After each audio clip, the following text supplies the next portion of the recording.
All right. Good day, ladies and gentlemen. Thank you for joining me on this great episode of your favorite political talk show, The Truth with Ben Jokes. Now, the major issues bedeviling Nigeria today are poverty, hunger, insecurity, and unemployment. Bloomberg reported that Nigeria lost 767 major local businesses within 3 months. That was between November 2023 to January 2024. Note that within that period, electricity tariffs had not been increased, a dollar was still exchanging for 1,100 naira, interest rates and inflation rates were just beginning to be outrageous. By February ending, the story changed. Situation degenerated to the point that not only local businesses were crumbling, even multinationals began leaving Nigeria. Businesses worth billions of dollars began dumping the country. Every week, at least one will announce its exit. All these worsened unemployment, poverty, and insecurity, bringing us to our worst time ever as a nation. And Nigerians, out of frustration, are warming up for a nationwide protest. The government of the day has deployed all means in the books to try to prevent this protest. But the people, especially the people of northern Nigeria, are saying no going back. But in all these serious, pressing discussions on national issues, one professor who has lost his relevance tried to distract the people with an inconsequential submission over a matter that doesn't concern us. And in his usual bigotry and APC serving nature, Professor Wole Soyinka came out to issue that statement. But angry Nigerians who all they can think about is protest blasted him. All manner of insults and curses rained on the truth-hating professor. Before I show you what he said and how Nigerians reacted, let me quickly show you this video where this APC lawmaker who is scared to death of the upcoming protest put up this pathetic attempt to try to stop the protest. See the video. Good evening, Nigerians. As you know, the 10th Assembly House of Representatives, for the first time in the Fourth Republic, has 8 political parties represented. So you understand the diversity, you understand how robust our conversations and debates on the floor can be. And it is to the credit of Right Honorable Abbas Tajuddin, the presiding officer, speaker, who was presiding on that day during plenary, that he was able to preside over a conversation that had input from members across the aisle.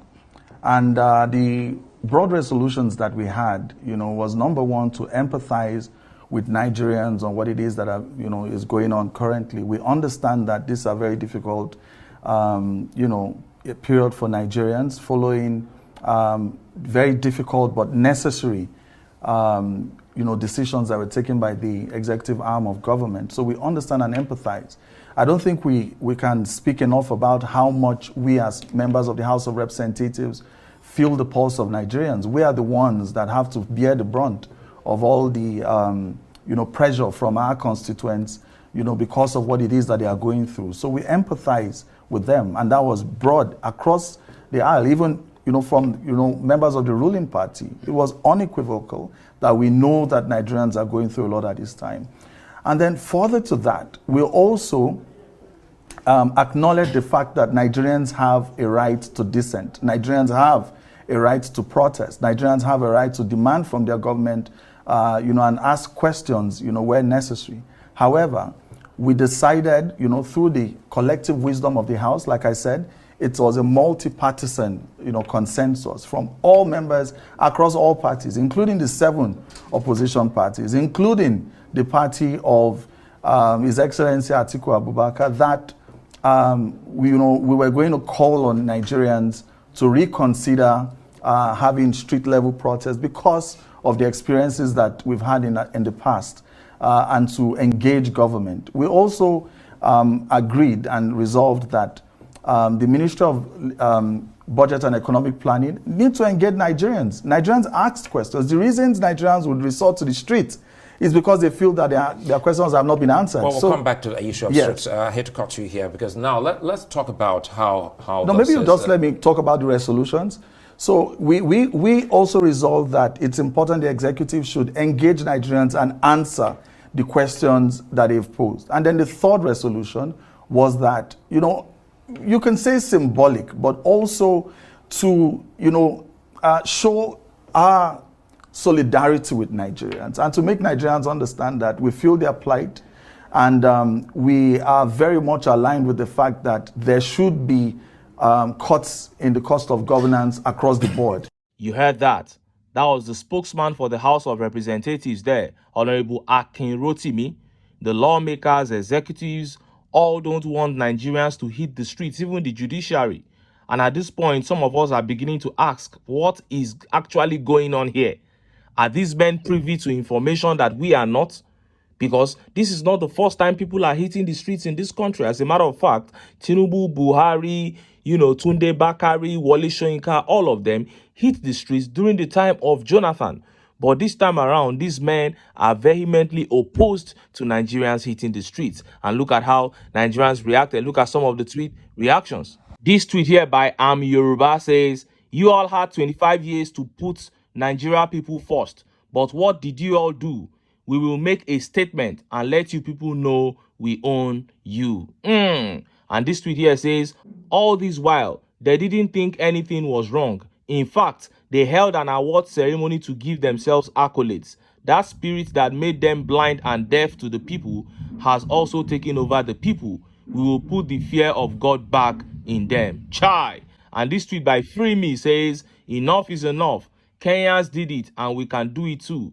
The time has come for all well-meaning Nigerians of all tribes and religion to rise up against the evil regime and bad governance in Nigeria." Wow, those are angry Nigerians talking tough as regards the protest. How is it going to play out eventually? Only time will tell. Now, let us look at that speech from the once respected Professor Wole Soyinka and how Nigerians reacted. Look at how the papers reported it. Trump, danger to the world, a liar, Soyinka. Nobel laureate Professor Wole Soyinka has described the United States Republican presidential candidate Donald Trump as a consummate liar. Soyinka said the former US president is a menace and a danger to the world. He spoke with the news as part of activities to mark his 90th birthday. According to Soyinka, but he did one thing. He studied and he understood the American psyche, and he knew the right chord to tweak in order to get them on his side, to get them to believe anything that he says. I don't think the world has ever known such a consummate liar like Donald Trump. Trump, a one-term US president, is vying for his second term. During his campaign in Butler, Pennsylvania, Trump survived an assassination attempt, but the shooter was killed. You heard that. He said all that when he was interviewed on his 90th birthday. That was when Soyinka said all that. Imagine choosing your 90th birthday as a day to pull down another man. You are going as far as America to go and pull down another man. A man that you can never come close to. If you are given 2 lifetimes, you can never achieve what he has achieved, and you are criticizing him. But all the wrong things going on in your own country, you are mute. You look away. Nigerians are talking about hunger, poverty, hardship. You are talking about what is happening in America. And look at how Nigerians reacted. Look at some of the tweet reactions. Oluwasegun here says, he finally found his voice, but in the wrong place. Someone should remind him of Tinubu's 1-year assessment. You who is not a liar, did you not say that you were going to assess this regime after 1 year? Have you said anything about it ever since? And listen to what his wife said about him. I am glad my children did not follow in Soyinka's footsteps. Olaide, Nobel laureate's first wife, says. You heard that? That's what your own wife said about you. And this tweet by Positivity King here says, Soyinka should look in the mirror if he is looking for a liar. That is it. There is nobody, there is no liar greater than you.